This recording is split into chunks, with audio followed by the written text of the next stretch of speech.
Welcome to Tirdia Classes friends. नमस्कार दोस्तों, मैं गोविंद तिरदिया आपका स्वागत करता हूं आपके अपने YouTube चैनल में। तो दोस्तों अपने सॉइल साइंस पढ़ रहे थे, यानी कि सॉइल के टॉपिक पढ़ रहे थे, जिसमें अपने जो फर्स्ट लेक्चर था जिसमें सॉइल प्रोडक्टिविटी और सॉइल फर्टिलिटी के बारे में पढ़ा था। तो आज अपना जो नेक्स्ट टॉपिक है कुछ प्रॉब्लमेटिक सॉइल होती है, जैसे आपकी अम्लीय मृदाएं हैं, क्षारीय मृदाएं या फिर आपकी जो लवणीय मृदाएं हैं, यानी कि वो जो होती है क्या होती है। पहले तो आप अपने ये देखें कि होती क्या है, फिर वो देखेंगे कि वो बनती कैसे हैं और उनका जो मैनेजमेंट है यानी कि उनको सुधारेंगे कैसे, उनका प्रबंधन क्या है, वो सब अपने इस लेक्चर में पढ़ेंगे। ठीक है, तो एक एक करके सब अपने पढ़ेंगे। तो सबसे पहले अपने देखते हैं कि ये जो मृदाएं होती है, अम्लीय मृदाएं, ये होती क्या है। तो ये सब जानने के लिए आपको तीन बातों का ध्यान रखना जरूरी है, जिसमें से फर्स्ट अपना आता है पीएच और सेकंड आपका आएगा ईसी, जिसको अपने बोलते हैं इलेक्ट्रिकल कंडक्टिविटी, या अपने इसको कहेंगे विद्युत चालकता। क्या? विद्युत चालकता। और फिर अपना नेक्स्ट आता है ईएसपी, जिसको अपने कहते हैं एक्सचेंजेबल सोडियम परसेंटेज, हिंदी में कहेंगे विनिमयशील सोडियम प्रतिशतता। ठीक है, तो ये तीन चीजें आपको पता होगी। फिर अपने क्या होगा, इससे क्या होता है कि तीन चीजें पता होने के बाद आपको पता चलेगा कि अम्लीय सोइल क्या होती है, क्षारीय सोइल किसे कहते हैं और लवणीय सोइल कहते हैं किसे। यानी कि पहले अपने को पता करना है कि होती क्या है, फिर अपने उसको आगे से डिटेल में बनती कैसे हैं और उसका कैसे अपने प्रबंधन करेंगे, वो अपने बाद में देखेंगे। तो सबसे पहले अपने बात करते हैं पीएच की। देखो डेफिनेशन का तो आपने सब पढ़ रखा है कि पीएच मतलब क्या होता है, पीएच की क्या डेफिनेशन होती है, नाम किसने दिया, ये तो नॉर्मल बात है। ठीक है, लेकिन अपने देखते हैं कि पीएच का मतलब क्या होता है। क्या होता है कि ये जो पीएच है, पी और एच, इसका क्या मतलब है। डेफिनेशन तो देखा सब पढ़ी रखी होती है मोस्टली, लेकिन पीएच का मीनिंग जो होता है ये बहुत से लोगों को पता नहीं है, और ये जो क्वेश्चन है ये इंटरव्यू में अक्सर पूछ भी लिया जाता है। तो पीएच का क्या मतलब होता है। पीएच का मतलब होता है power of hydrogen. Power of hydrogen, या तो आप कह लो पावर ऑफ हाइड्रोजन, या फिर आप इसको कह सकते हो क्या, potential of hydrogen. Power of hydrogen या पोटेंशियल ऑफ हाइड्रोजन, ये पीएच जो वर्ड है, इस जो शब्द है पीएच, इसका मीनिंग है, डेफिनेशन नहीं है। अगर अपने डेफिनेशन की बात करें तो अपने कहते हैं कि negative logarithm of H plus ion activity. क्या? Negative logarithm of H plus ion activity, या हिंदी में कह देते हैं कि हाइड्रोजन आयन की ऋणात्मक लॉगरिथम सक्रियता।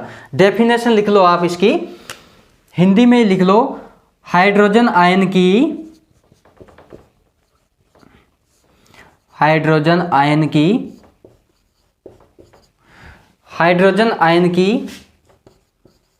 ऋणात्मक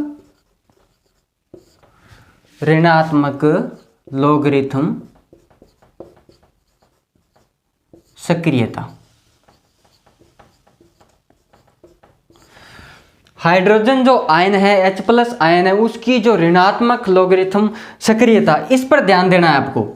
किस पर? सक्रियता पर, यानी कि negative logarithm of H plus ion activity, सक्रियता पर, इस पर ध्यान देना। मैं ऐसा क्यों कह रहा हूं, अगर आप पूरी डेफिनेशन में से ये सक्रियता वर्ड हटा दोगे तो इस डेफिनेशन का कोई मतलब नहीं है। क्या? इस डेफिनेशन का कोई मतलब नहीं है, इसलिए मैंने कहा है कि आपको इसका ध्यान देना है, सक्रियता एक्टिविटी। क्यों कहा है? क्योंकि देखो जो एक्टिव आयन होते हैं ना, यानी कि जो एक्टिव H प्लस आयन होते हैं ना, तो पीएच मीटर ओनली उसको ही मापता है, उसके थ्रू ही पता लगता है कि ये सॉइल अम्लीय है, या ये सॉइल क्षारीय है, या ये सॉइल लवणीय है। यानी कि जो एक्टिव, जो सक्रिय H प्लस आयन है, सक्रिय जो हाइड्रोजन आयन है, उनको ही पीएच मीटर मापता है या नापता है, जो भी आप कह लो। इसलिए मैंने कहा है कि अगर ये वर्ड आप हटा दोगे सक्रियता, तो इस पूरी डेफिनेशन का कोई मतलब नहीं है। तो ये होना जरूरी है। हाइड्रोजन आयन की ऋणात्मक लॉगरिथम सक्रियता को क्या कहते हैं? पीएच कहते हैं, जिसको अपने कहते हैं power of hydrogen, potential of hydrogen, इसका मीन्स है। ठीक है, अब नेक्स्ट बात करते हैं कि ये जो पीएच जो शब्द है ये किसने दिया था। पीएच शब्द दिया था किसने? सोरेनसन ने। सोरेनसन। और ये कब दिया था? ये दिया था 1909 के अंदर। पीएच शब्द दिया था सोरेनसन ने 1909 के अंदर। अगर अपने बात करें कि पीएच की रेंज की, तो ये जो पीएच की जो रेंज होती है, क्या पीएच की जो रेंज होती है ये अपनी 0 से 14 तक होती है। कितनी होती है? 0 से 14 तक होती है, जिसमें इसका जो बीच का पॉइंट होता है 7। अगर पीएच 7 है आपका सोयल का, या किसी का पीएच आपका 7 है, तो वो क्या है फिर? वो सोयल कैसी है? उदासीन है। क्या कहेंगे उसको? उदासीन, यानी कि न्यूट्रल। ठीक है। और अगर उसका पीएच 7 से कम है, क्या है? 7 से कम है, फिर आपकी वो सोयल हो जाएगी कैसी? अम्लीय। कैसी हो जाएगी सोयल? फिर आपकी सोयल हो जाएगी अम्लीय। और अगर मैं कहूँ कि पीएच आपका 7 से 8.5 है, क्या है? 7 से 8.5 है, फिर अपनी वो सोयल हो जाएगी कैसी? लवणीय सोयल। कैसी हो जाएगी? लवणीय सोयल। और अगर इसका पीएच आपका है 8.5 से अधिक, 8.5 से अधिक, फिर अपने इसको कहेंगे क्षारीय सोयल।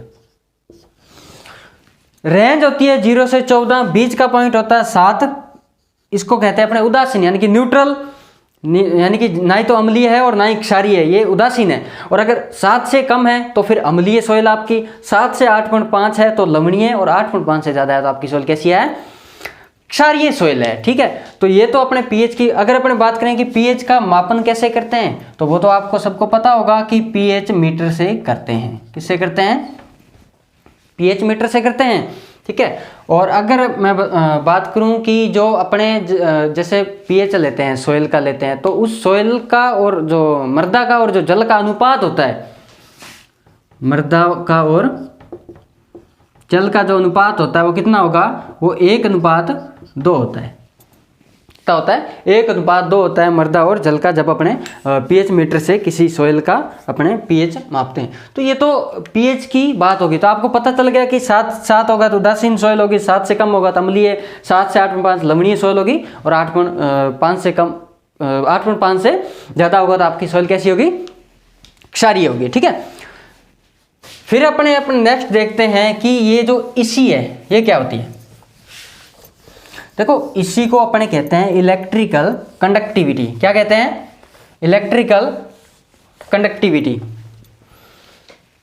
इलेक्ट्रिकल कंडक्टिविटी, इसको अपने हिंदी में कह देते हैं विद्युत चालकता। आपको पता है जो इसी होती है ना, ये मतलब कि इसके लिए नापने के लिए इसी मीटर से, ये भी इसी मीटर से ही मापी जाती है। लेकिन जब इसको मापते हैं ना, तो इसके लिए एक फिक्स टेम्परेचर होता है। बहुत अच्छा क्वेश्चन है। यानी कि आपसे पूछ ले कि इसी को अपने मापते हैं इसी मीटर से, तो उसके लिए जो एक टेम्परेचर होता है वो किस टेम्परेचर मापते हैं? किस टेम्परेचर पर मापते हैं? 25 डिग्री सेंटीग्रेड। कितना होता है? 25 डिग्री सेंटीग्रेड। तो इसी का क्या काम होता है? इसी क्या होती है, मतलब क्या मापता है ये? यानी कि सोयल के अंदर जो सोल्यूबल साल्ट है उसकी मात्रा को नापता है ये इसी मीटर। क्या नापता है? सोयल के अंदर जो सोल्यूबल साल्ट होते हैं ना, उनका पता करता है, यानी कि कितने सोल्यूबल उसमें साल्ट है। Soluble salt, only soluble salt, जिसको अपन कहते हैं घुलनशील नमक, है ना, घुलनशील। तो अपने यूनिट की बात करें, इसी की यूनिट की बात करें, तो इसी की यूनिट क्या होती है? इसी को किस में मापते हैं अपने? इसको मापते हैं डेसीसाइमन पर मीटर में। किस में मापते हैं?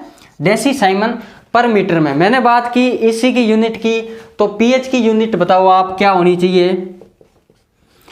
पता है किसी को पीएच की यूनिट क्या होनी चाहिए? पीएच की कोई यूनिट नहीं होती। ठीक है। पीएच की कोई यूनिट नहीं होती। इसी की यूनिट होती है डेसीसाइमन पर मीटर। ठीक है। आपसे क्वेश्चन पूछ ले कोई पीएच की यूनिट बताओ, तो पीएच की कोई यूनिट नहीं होती। ठीक है। आपने जब पीएच मतलब आपने बहुत बारी पढ़ा होगा कि इसका पीएच 7 है, इसका पीएच 8 है, तो पीछे यूनिट लगी देखिए क्या? कभी नहीं होती। पीएच की यूनिट नहीं होती। ठीक है। लेकिन अपने इसी की बात करते हैं, तो इसी के पीछे चाहे 4 इसी है, 3 इसी है, उसके पीछे अपने डेसीसाइमन पर मीटर लगाते हैं। ठीक है। फिर अपने बात करते हैं कि ईएसपी। इसी से क्या पता चलेगा अपने को कि उस सोयल में सोल्यूबल साल्ट कितने हैं, उससे अपने को पता चल जाएगा कि लवणीय सोयल है या कैसी सोयल है, अम्लीय सोयल है। ठीक है। अपने बात करते हैं नेक्स्ट ईएसपी की। ईएसपी को कहते हैं अपने एक्सचेंजेबल सोडियम परसेंटेज या विनिमयशील सोडियम प्रतिशतता। ठीक है। तो इसकी तो फिर यूनिट दिख ही रही है अपना, क्या होगी, परसेंटेज। ईएसपी को अपन किस में मापते हैं, परसेंटेज के अंदर। यानी कि इसमें चाहे इसी ईएसपी की बात करें, किसी की 15 है तो उसके पीछे अपन क्या लगाएंगे, परसेंटेज लगाएंगे, ठीक है। तो ये मतलब कि सोडियम की जो मतलब सोडियम का पता करता है, यानी कि सोइल के अंदर सोडियम की कितनी मात्रा है उसका पता करते हैं अपने इससे ईएसपी से। तो अगर इसकी वैल्यू 15 से ज़्यादा है, ईएसपी की वैल्यू 15 से ज़्यादा है, तो इसका मतलब क्या होगा, इसका मतलब होगा कि उस सोइल में सोडियम की मात्रा ज़्यादा है और वो सोइल कैसी है, क्षारीय सोइल है, कैसी है। और अगर इसी की बात करें तो 4 से ज़्यादा होगी तो वो सोइल कैसी होगी, वो सोइल आपकी कैसी होगी, लवणीय सोइल होगी, ठीक है। तो ये अपनों ने मोटी मोटी बात की कि पीएच क्या होता है, ईसी क्या होती है और अपनी ईएसपी क्या होती है, ठीक है। तो इससे क्या होगा कि आपको मोटा मोटा अंदाजा हो जाएगा कि लवणीय सोइल क्या होती है, आपकी क्षारीय सोइल क्या होती है और आपकी ये अम्लीय सोइल क्या होती है। तो अपने अब सबसे पहले पढ़ेंगे आपकी जो अम्लीय सोइल है, हेडिंग डाल लो, अम्लीय सोइल, अम्लीय मृदा जिसको अपने कहते हैं एसिडिक सोइल, है ना, इंग्लिश में क्या कहते हैं, एसिडिक सोइल, अम्लीय मृदाएं। देखो सबसे पहले तो आपको ये पता होना चाहिए कि अम्लीय मृदाएं बनती कहाँ पर है। ये जो ह्यूमिड रीजन होता है ना, यानी कि जो आर्द्र क्षेत्र है, कौन सा, आर्द्र क्षेत्र, जिसको अपने ह्यूमिड रीजन कहते हैं, यानी यहाँ पर ये ज़्यादा बनती है, भूतायत रूप में पाई जाती है अम्लीय मृदाएं, जो आर्द्र क्षेत्र होता है जिसको अपने ह्यूमिड रीजन कहते हैं। तो इसमें क्या होता है कि आर्द्र क्षेत्र के अंदर जो H+ और जो एल्यूमिनियम, H+ और जो एल्यूमिनियम जो आयन होते हैं ना, इनकी अधिकता होती है। आर्द्र क्षेत्र में H+ और एल्यूमिनियम आयन की अधिकता होती है, जिससे क्या होता है, आर्द्र क्षेत्र में H+ एल्यूमिनियम आयन की अधिकता से क्या होता है, इससे क्या होता है कि जो भूमि का जो पीएच है, भूमि का जो पीएच है वो कितना हो जाता है, वो 7 से कम हो जाता है। और वो सोइल कैसी हो जाती है, वो सोइल हो जाती है अपनी अम्लीय सोइल, ठीक है। यानी कि आर्द्र क्षेत्र में ज़्यादा अम्लीय सोइल पाई जाती है, जहाँ पर H+ एल्यूमिनियम आयन की अधिक सांद्रता होने से क्या होता है, भूमि का पीएच 7 से कम हो जाता है, वो अपनी सोइल कैसी हो जाती है, अम्लीय सोइल, उसको अपने कहते हैं अम्लीय सोइल। तो ये सबसे ज़्यादा अपने कहाँ पाई जाती है, कहाँ पाई जाएगी, जहाँ ह्यूमिड रीजन होगा, जिस साइड आपका आर्द्र क्षेत्र होगा। तो ये जो अपने पूर्वोत्तर राज्य है ना, पूर्वोत्तर राज्य, वहाँ यानी कि जो ईस्टर्न स्टेट होते हैं ना अपने, वहाँ पर ये ज़्यादा, सबसे ज़्यादा पाई जाती है। सबसे ज़्यादा अगर बात करूँ मैं पूर्वोत्तर राज्यों में, तो असम के अंदर सबसे ज़्यादा ये आपकी अम्लीय मृदा होती है, ठीक है। कहाँ होती है, असम के अंदर, पूर्वोत्तर राज्य में आता है ये असम, जहाँ पर अपनी अम्लीय मृदाएं सबसे ज़्यादा होती है। तो ये तो अपने बात की कि अम्लीय मृदाएं होती क्या है और कहाँ पाई जाती है। अगर मैं बात करूँ कि ये बनती कैसे हैं, अम्लीय मृदाएं बनती कैसे हैं, इधर लिख लो आप ऐसे लिख लो, या उत्पन्न होने के कारण, कैसे बनती है, पता है अम्लीय मृदाएं कैसे बनती है। तो सबसे पहले तो आप ये लिखो कि जो अपने उर्वरक यूज करते हैं, फर्टिलाइजर जो अपने यूज करते हैं खेत में, अपने जो फील्ड में यूज करते हैं, वो अपने कैसे यूज करते हैं, अम्लीय उर्वरक, अम्लीय उर्वरकों का प्रयोग। अब अम्लीय उर्वरक कौन कौन से होते हैं भाई, एग्जाम्पल की बात करें तो आपका एक तो हो गया अमोनियम नाइट्रेट, अमोनियम नाइट्रेट, या फिर आप कह सकते हो किसको, अमोनियम सल्फर, यानी कि अमोनियम नाइट्रेट, अमोनियम सल्फेट, ये कैसे, ये मतलब अम्लीय, इनकी प्रवृत्ति, ये जो उर्वरक है इनकी प्रवृत्ति कैसी है, इनकी प्रवृत्ति कैसी है, अम्लीय। यानी कि ये जब अपने फील्ड में बार बार अपने यूज करते हैं, इन फर्टिलाइजर को यूज करते हैं, तो ये इनका जो रेजिड्यू होता है वो अम्लीय टाइप का होता है। उससे क्या होता है, जो मिट्टी हो जाती है, जो सॉइल होती है आपकी, वो कैसी हो जाती है, अम्लीय टाइप की हो जाती है। यानी अम्लीय उर्वरकों का बार बार प्रयोग करने से अम्लीय मृदाएं उत्पन्न होती है, ठीक है भाई। दूसरा लिखो, अधिक वर्षा का होना, अधिक वर्षा का होना, यानी कि अगर जहाँ पर बारिश ज़्यादा हो रही है ना, बारिश मतलब कुछ एरिया ऐसे हैं जैसे जहाँ पर बारिश ज़्यादा होती है, मैंने बताया पूर्वोत्तर राज्य में ये सबसे ज़्यादा अम्लीय मृदाएं पाई जाती है, तो उस साइड बारिश ज़्यादा होती है। तो बारिश ज़्यादा होने से ये सॉइल जो होती है अपनी अम्लीय हो जाती है। फिर आप नेक्स्ट लिख सकते हो कि अपने गोबर खाद का अगर अधिक उपयोग करें उससे भी आपकी सॉइल अम्लीय हो जाती है। गोबर खाद के अलावा या फिर अपने ऐसे भी कह सकते हैं जो क्वार्ट्ज और जो सिलिका होता है ना, उनकी अधिकता से भी आपकी सॉइल कैसे हो जाती है, अम्लीय। सिलिका, तो ये तो है कि उत्पन्न कैसे होती है अम्लीय मृदाएं जो होती है ना, मतलब उसके उत्पन्न होने के क्या कारण है। आप अगर आप खेत में आप अम्लीय उर्वरकों का ज़्यादा उपयोग कर रहे हो, या वहाँ अधिक वर्षा हो रही है, या गोबर खाद का ज़्यादा उपयोग कर रहे हो, या उस सॉइल में क्वार्ट्ज और सिलिका ज़्यादा है, उसके वजह से वो जो सॉइल होती है वो कैसी हो जाती है, अम्लीय हो जाती है, एसिडिक हो जाती है। ये तो कारण है कि अम्लीय सॉइल उत्पन्न कैसे होती है। और अब अपने देखते हैं कि इसका मैनेजमेंट कैसे करेंगे। सबसे इम्पोर्टेंट है कि इसका प्रबंधन कैसे करेंगे। कैसे करेंगे भाई अम्लीय मृदा का प्रबंधन।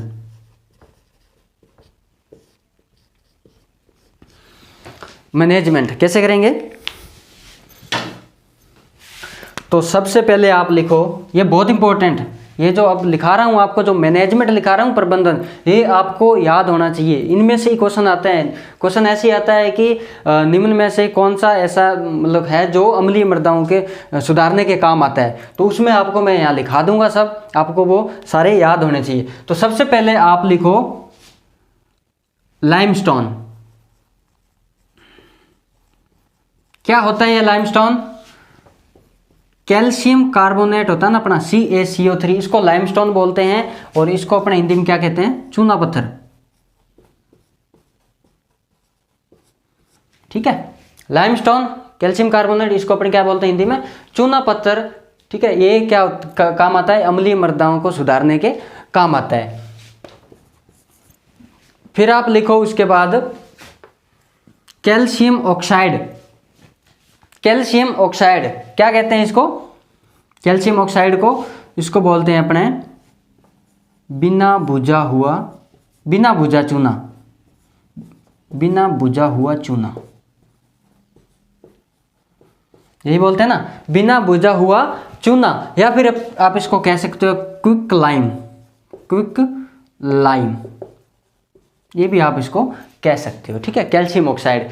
फिर आपका नेक्स्ट आता है जो अम्लीय मृदाओं को सुधारने के काम आता है, उसमें आपका आता है कैल्शियम हाइड्रोक्साइड CaOH2। इसको आप कह सकते हो भुजा हुआ चूना, भुजा हुआ चूना, जिसको अपने सेलेक्ट लाइम बोलते हैं। क्या बोलते हैं, सेलेक्ट लाइम। इसको क्विक लाइम बोलते हैं, इसको सेलेक्ट लाइम। ये बिना भुजा हुआ चूना है और ये भुजा हुआ चूना है। थोड़ा कंफ्यूज हो जाते हैं ना, याद कैसे करें। कैल्शियम ऑक्साइड को बोलते हैं बिना भुजा हुआ चूना, कैल्शियम हाइड्रोक्साइड CaOH2 को बोलते हैं भुजा हुआ चूना। ऐसे थोड़ा याद कर लेना। इसमें क्या है, थोड़ा H2 है, H2O, यानी कि इसमें हाइड्रोजन है, H2O है, सॉरी H2O। आप ऐसे करना, H2 यानी कि जल है, जल डालेंगे तो क्या हो जाएगा, बुझ जाएगा। कोई भी चीज है, किसी पर मतलब आग है, आग जल रही, उस पर अपने पानी डालेंगे तो वो बुझ जाएगी। तो इसमें H2O है यानी कि जल है, तो ये क्या हो जाएगा अपना बुझा हुआ चूना। कैसा हो जाएगा, बुझा हुआ चूना। इसमें नहीं है, इसमें आपका H2O तो है लेकिन ये H2 नहीं है, यानी कि इसमें आपका जल नहीं है, तो ये कैसा है, बिना बुझा हुआ चूना। यानी कि जल नहीं है तो ये कैसे बुझेगा, इसलिए बिना बुझा। ये थोड़ा तरीका बता दिया, आप इसको ऐसे याद कर लोगे। ठीक है, क्या होता है कि अपने को याद करने में थोड़ी दिक्कत हो जाती है। फिर आप नेक्स्ट लिखो डोलोमाइट। ये सारे के सारे याद होने चाहिए आपको। ऑप्शन में ये आते हैं सब के सब की निम्न में से कौन सा ऐसा है जो अम्लीय मृदाओं को सुधारने के काम आता है, उसमें ये सारे ऑप्शन आएंगे, आपको याद होने चाहिए। डोलोमाइट, सिंपल सा सीधा क्वेश्चन आता है, गलत हो जाता है। डोलोमाइट, इसका जो फॉर्मूला है वो लिख सकते हो आप, कैल्शियम मैग्नीशियम CO3 2। या फिर आप इसका और भी तरीका है लिखने का, आप इसको ऐसे भी लिख सकते हो, कैल्शियम कार्बोनेट और मैग्नीशियम कार्बोनेट, एक ही बात है। कैल्शियम कार्बोनेट, मैग्नीशियम कार्बोनेट या कैल्शियम मैग्नीशियम कार्बोनेट, ये डोलोमाइट का फॉर्मूला है जो अपने अम्लीय मृदा को सुधारने में काम आता है। ठीक है, और अगर मैं बात करें कि अति अम्लीय मृदा है, यानी कि बहुत ही ज़्यादा अम्लीय सॉइल है जिसका pH 4 या 5 हो, फिर क्या करेंगे, तो उसके लिए अपने किसका यूज करेंगे, रॉक फॉस्फेट का। किसका, रॉक फॉस्फेट या फिर प्रेस मड। प्रेस मड क्या होता है पता है आपको, प्रेस मड क्या होता है, शुगर कैन होता है ना अपना गन्ना, उसका एक बाय प्रोडक्ट है ये प्रेस मड। इसके अंदर क्या होता है, इसमें लाइम होता है। क्या होता है, इसमें लाइम होता है, इसलिए ये अम्लीय मृदा को सुधारने में काम आता है प्रेस मड। और ये जो लॉक, आप इसको ब्रैकेट में लिख लो, अति अम्लीय मृदा। अति अम्लीय यानी कि बहुत ज़्यादा जो अम्लीय होती हैं जिनका pH 4 से 5 होता है या 6 होता है, उनमें अपने ये यूज करते हैं रॉक फॉस्फेट या प्रेस मड। ठीक है, अब इसके बाद में जो नॉर्मल है कि अम्लीय मृदा को सुधार करने के लिए अपने क्षारीय उर्वरकों का योग करेंगे। क्षारीय, आप ऐसे भी कह सकते हो, क्षारीय उर्वरकों का प्रयोग करने से अपने अम्लीय मृदा को सुधार सकते हैं। ठीक है, तो ये आपको ऐसे याद होने चाहिए अंगुलियों पर। लाइमस्टोन, कैल्शियम कार्बोनेट, चूना पत्थर, कैल्शियम ऑक्साइड, बिना भुजा हुआ चूना क्विक लाइम, कैल्शियम हाइड्रोक्साइड, भुजा हुआ चूना स्लेक्ट लाइम, डोलोमाइट, इसका फॉर्मूला दोनों टाइप से लिखवा दिया, रॉक फॉस्फेट, प्रेस मड और क्षारीय उर्वरकों का प्रयोग। ये जो होते हैं अम्लीय मृदाओं को सुधारने के काम आते हैं। इनमें से आपका सीधा एक क्वेश्चन बनता है कि निम्न में से बताओ कि कौन सी अम्लीय मृदा को सुधारने के काम आता है। तो ये सारे अम्लीय मृदाओं को सुधारने के काम आते हैं। ऐसी दो कौन सी क्रॉप है जिसको अपने 4 से 6 pH मान पर अपने ग्रो कर सकते हैं, जिसका pH 4 से 6 pH है, यानी कि सोल के pH 4 से 6, फिर भी वो ऐसी क्रॉप है जो उसको ग्रो कर सकते हैं। तो आपको पता होगा, एक तो आपकी धान है और एक आपकी है चाय, टी। ये दोनों ऐसी क्रॉप है जिनको अपने 4 से 6 pH यानी कि अम्लीय मृदाओं में इनको अपने इनकी मतलब कि सोविंग कर सकते हैं। तो ये अम्लीय मृदाओं के जो मैनेजमेंट है वो मैंने आपको बताया। तो ये आप फटाफट इसको लिख लो। ठीक है,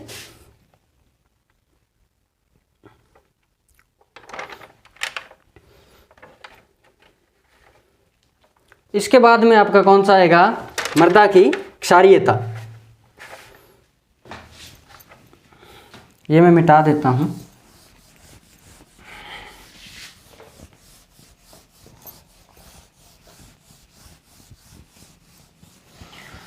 अम्लीय मृदा हो गई, कैसे बनती है, कैसे मैनेजमेंट करेंगे। ठीक है, अब नेक्स्ट आता है आपका मृदा की क्षारीयता।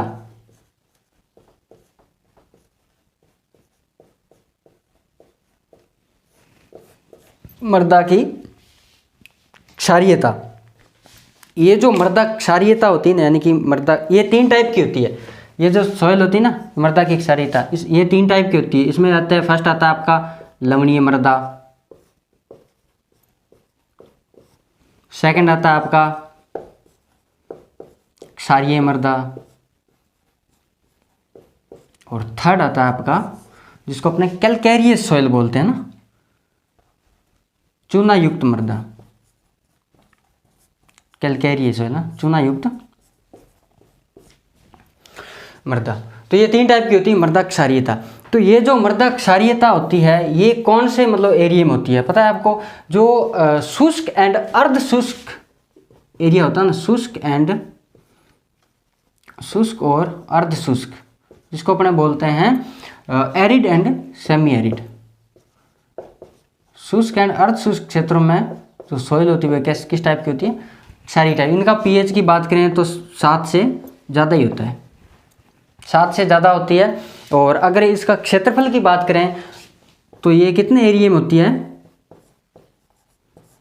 ये होती है लगभग 6.7 हेक्टेयर है ना, 6.7 मिलियन हेक्टेयर ऐसा कुछ है। तो ये तो हो गया एरिया। शुष्क और अर्ध शुष्क क्षेत्र में ज़्यादा होती है ये, पीएच मान इसका 7 से ज़्यादा होता है। ठीक है, तो ये मृदा क्षारीयता की, तो ये बनती कैसे पता है आपको, ये जो सोडियम, कैल्शियम, मैग्नीशियम, इनके जो सल्फेट होते हैं, या फिर जो आपका जो ये कार्बोनेट और ये जो बाइकार्बोनेट होता है ना, कार्बोनेट बाइकार्बोनेट, उनसे ये मतलब ये जो सॉइल होती है कैसी हो जाती है, क्षारीय हो जाती है। ठीक है, अपने इसको अपने एक एक करके पढ़ते हैं। पहले पढ़ेंगे अपने लवणीय सॉइल। तो ये जो लवणीय सॉइल है ना, इसको पंजाब में क्या बोलते हैं? पंजाब में बोलते हैं इसको थुर। क्या बोलते हैं? पंजाब में इसको बोलते हैं थुर। और मैं गुजरात की बात करूं तो गुजरात में बोलते हैं इसको रे। क्या बोलते हैं? रे। और राजस्थान में लवणीय सॉइल को क्या बोलते हैं? लूणी। क्या बोलते हैं? लूणी। पंजाब में थुर बोलते हैं इसको, गुजरात में रे, राजस्थान में लूणी, लवणीय मृदा को। इसके अलग अलग नाम है, अलग अलग स्टेट में इसको अलग अलग नाम से बोलते हैं। कलर की बात करूं, रंग, तो ये सफ़ेद कलर की होती है। ये लवणीय सॉइल का सफ़ेद होता है। आपने कभी देखा होगा फील्ड में क्या होता है कि मतलब कि ऐसे पैचेज में होती है। ये हमेशा लवणीय सॉइल पैचेज में होती है, यानी कहीं पर सफ़ेद धब्बे मिलेंगे आपको, मतलब ऐसे पैचेज में होती है ये। इसको आप ऐसे कह सकते हो, पैचेज में धब्बे मिलते हैं, सफ़ेद धब्बे। तो आप समझ लेना कि उस मृदा में, उस मिट्टी में लवण की मात्रा ज़्यादा है। ठीक है। तो इसका रंग कैसा होता है? सफ़ेद होता है। ठीक है। इसको सोलन चाक भी बोल देते हैं अपने, सोलन चाक भी इसको अपने बोल देते हैं। ठीक है। अब ये बनती कैसे है ये पता होना चाहिए आपको। सबसे पहले अपने बात करें, फिर अपने देखेंगे कि इसका जो प्रबंधन है, इसका जो मैनेजमेंट है वो कैसे करेंगे। सबसे पहले देखते हैं कि ये बनती कैसे है।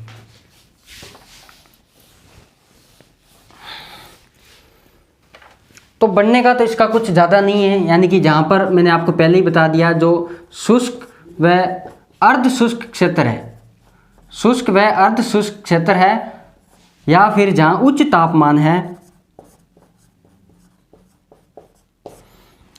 उच्च तापमान है या शुष्क अर्ध शुष्क क्षेत्र, वहाँ पर ये जो लवणीय सॉइल है ये ज़्यादा बनती है। कैसे बनती है? देखो, जैसे क्या होता है कि जहाँ मतलब कि फील्ड में तापमान ज़्यादा है, उच्च तापमान है, उससे क्या होगा? पानी सूख जाएगा।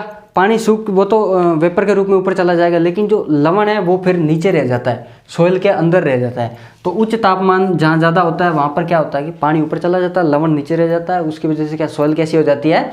लवणीय टाइप की हो जाती है। शुष्क व अर्ध शुष्क, एरिड व सेमी एरिड जो एरिया होता है वहाँ पर ये ज़्यादा होता है। या जिनकी फसल की जो जड़ें होती है ना, क्रॉप की जड़ें होती है, उनमें ये जो आपके सोडियम के या जो ये कैल्शियम और मैग्नीशियम के सल्फेट होते हैं ना, इनकी अधिकता से भी ये लवणीय मृदा उत्पन्न हो जाती है। ठीक है। इसका जो मैनेजमेंट कैसे करेंगे, तो इसका तो आपको मेन तो एक ही याद करना है, सबको पता है। मैनेजमेंट की बात करें, प्रबंधन, क्या? लीचिंग, जिसको अपने क्या कहते हैं? निक्षालन। बहुत से स्टूडेंट क्या करते हैं, कंफ्यूज हो जाते हैं, लवणीय मृदा के मैनेजमेंट में क्या करते हैं? जिप्सम डाल देते हैं। यानी कि ऑप्शन में मिलेगा आपको, अगर आपका क्वेश्चन आएगा कि लवणीय मृदाओं का मैनेजमेंट कैसे करेंगे, तो ऑप्शन में नीचे आएगा जिप्सम। तो स्टूडेंट क्या करते हैं, उसमें ऑप्शन ये जिप्सम डाल देते हैं। तो आपको याद रखना है कि जिप्सम लवणीय मृदाओं को सुधारने के लिए, ऐसे याद करना, किसी केमिकल का यूज नहीं करते। यानी कि कोई केमिकल फर्टिलाइजर है, कोई रासायनिक फर्टिलाइजर है, उसका यूज इसमें नहीं करते, जिप्सम का इसमें अपने यूज नहीं करते। तो क्या करते हैं अपने? लीचिंग करते हैं, जिसको अपने कहते हैं निक्षालन। अब ये लीचिंग क्या होती है? देखो क्या होता है, पानी डालते हैं, मतलब कि फील्ड है खड़ा है, उसमें पानी डालेंगे तो क्या होता है कि उस पानी से क्या होता है, यानी कि जो फसल है उसकी जो जड़ क्षेत्र से जो कुछ लवण है वो पानी के साथ बहकर नीचे चले जाते हैं। यानी कि जो जड़ क्षेत्र है फसल, वो पानी के साथ उसमें जो लवण है वो काफ़ी नीचे चले जाते हैं। उसको क्या कहते हैं? अपने लीचिंग कहते हैं। ठीक है। या फिर अपने इसको ऐसे भी कह सकते हैं, गोबर का प्रयोग, गोबर का प्रयोग कर सकते हैं। या फिर बार बार थोड़ी हल्की सिंचाई कर सकते हैं, बार बार हल्की सिंचाई करने से भी अपने लवणीय मृदाओं को मैनेज कर सकते हैं। तो ये लवणीय मृदाएं बनती कैसे हैं और इसका कैसे मैनेज, मेनली तो आपको याद रखना लीचिंग। ठीक है। इसमें जिप्सम नहीं करना आपको। ठीक है। तो फिर अपने बात आती है क्षारीय मृदा की, जिसको अपने क्या कहते हैं? Alkaline soil.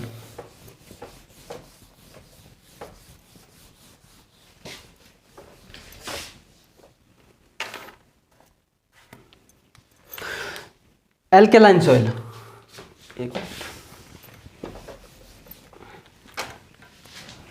क्षारीय मृदा,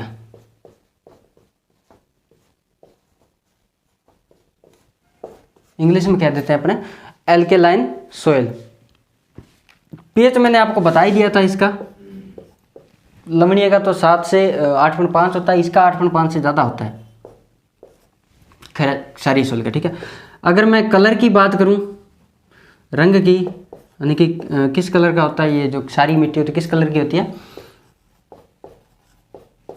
काले रंग की होती है। कैसी होती है, काले रंग की क्षारीय मृदा है।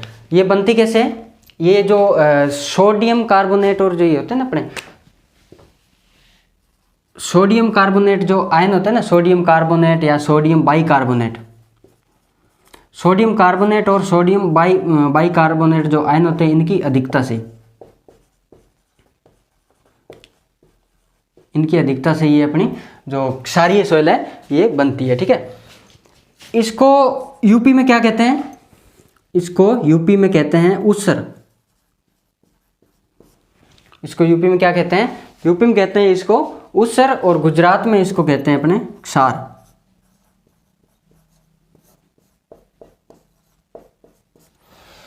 क्षारीय मृदा को यूपी में क्या कहते हैं, ऊसर, गुजरात में क्षार। ये आपको याद करना है। कैसे बनती है, सोडियम कार्बोनेट और सोडियम बाइकार्बोनेट आयनों की अधिकता से क्षारीय मिट्टी बन जाती है। पीएच 8.5 से ज़्यादा होता है। रंग कैसा होता है इसका, काला होता है, ठीक है। और कहाँ बनती है ये, मतलब कौन से एरिया में होती है, तो अम्लीय मृदाएं बताइए आपको आर्द्र क्षेत्र में, फिर आपको बताइए लवणीय मृदाएं जो आपकी शुष्क एंड अर्ध शुष्क क्षेत्र में होती है, और क्षारीय मृदाएं आपकी कहाँ होती है, ये आपका जो अर्ध शुष्क या फिर आप कह सकते हो अर्ध जो आर्द्र जो क्षेत्र होते हैं ना, वहां पर ये ज्यादा पाई जाती है। कौन, क्या, क्षारीय मृदाएं, ठीक है।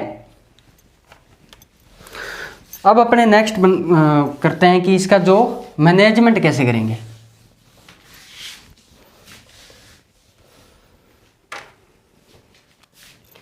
मैनेजमेंट या प्रबंधन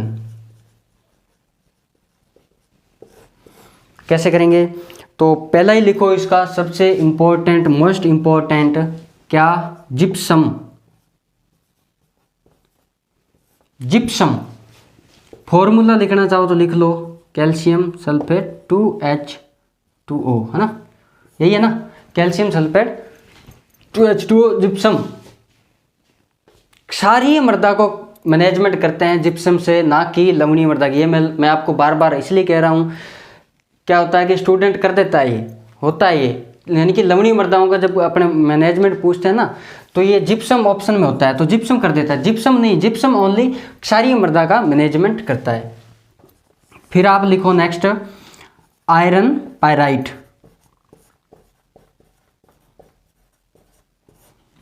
FeS2, आयरन पायराइट, ये भी क्षारीय मृदा को जो मैनेजमेंट करने के काम आता है। फिर आप नेक्स्ट लिख सकते हो कि हरी खाद का उपयोग करने से,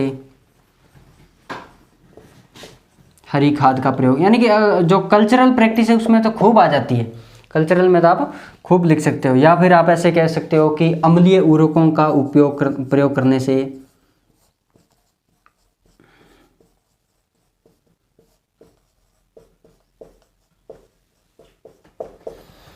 हरी खाद का प्रयोग, अम्लीय उर्वरकों का प्रयोग, आयरन पायराइट, ये दो याद रखना मेन तो आपको, और उसमें भी ये मेन याद रखना है, जिप्सम। क्षारीय मृदा का जो मैनेजमेंट किससे करते हैं, जिप्सम से।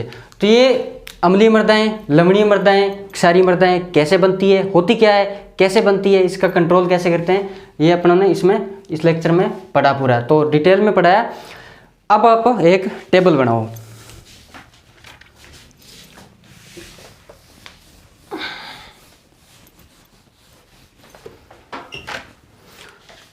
टेबल में आप एक साइड इधर लिखो क्लास,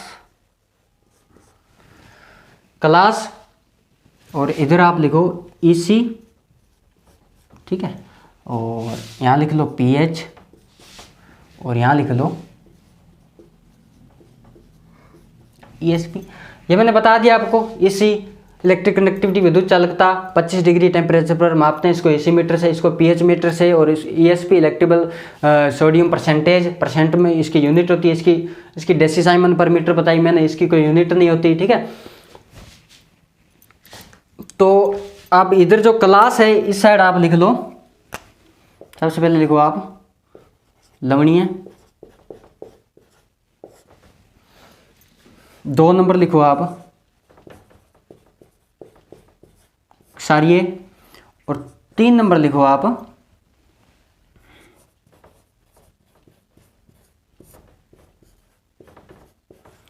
लवणीय क्षारीय। एक और रह गई थी, मैंने जो मृदा क्षारीयता बताई थी आपको, तो उसमें बताया था लवणीय क्षारीय, और एक बताई थी चूना युक्त, यानी कि जो कैल्केरियस सॉइल जिसको कहते हैं, उसमें कुछ नहीं होता, उसमें जो कैल्शियम कार्बोनेट होता है ना उसकी मात्रा ज़्यादा होती है कैल्केरियस सॉइल के अंदर, आप उस इतना याद रखना उसमें, ठीक है।